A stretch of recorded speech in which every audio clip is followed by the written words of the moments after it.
ওগো 104 কিতাব নাজিল হয়েছে, শ্রেষ্ঠ নবী শ্রেষ্ঠ কিতাব পেয়েছে। লাখো নবী এই দুনিয়াতে এসেছে, ওগো লাখো নবী এই দুনিয়াতে এসেছে। কোরআন শুধু প্রিয় মুহাম্মদ পেয়েছে, 104 কিতাব নাজিল হয়েছে, শ্রেষ্ঠ নবী শ্রেষ্ঠ কিতাব পেয়েছে।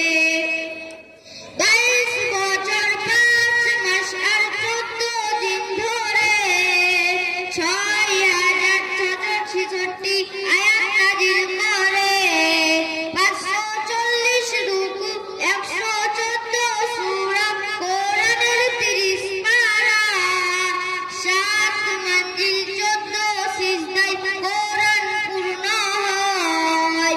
আল্লাহর পায়া পবিত্র কোরআন, কোন কিতাব হবে না কোরআনের সমান।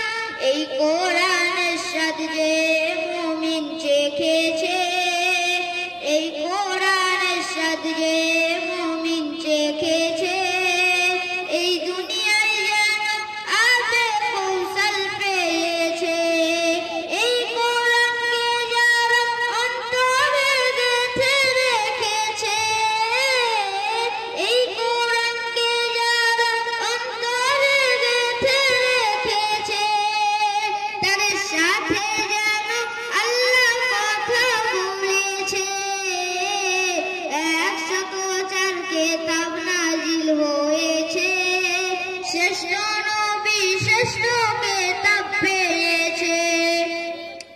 যদি কোনো ইনসান লিপ্ত কোরআন ভুল হতো হাজার, কোরআনের বাণী খোদার বাণী তারা করে নিল স্বীকার।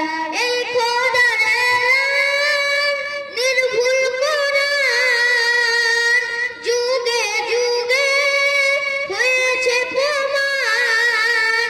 এই কোরআনকে যারা দুনিয়ায় অপমান করেছে, এই কোরআনকে যারা দুনিয়ায় অপমান করেছে, জাহান্নামের খাতায় তাদের নাম লেখা হয়েছে।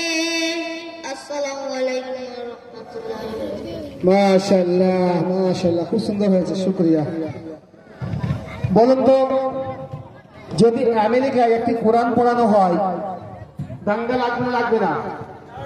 লাগবে না লাগবে না বলেন? পৃথিবীর যে কোনো প্রান্তে যদি কোরআন পুড়িয়ে দেয় কেউ, কোরআনের উপর যদি অপমান করে, তো মুসলমান রক্ত থাকতে কেউ দেবে? যত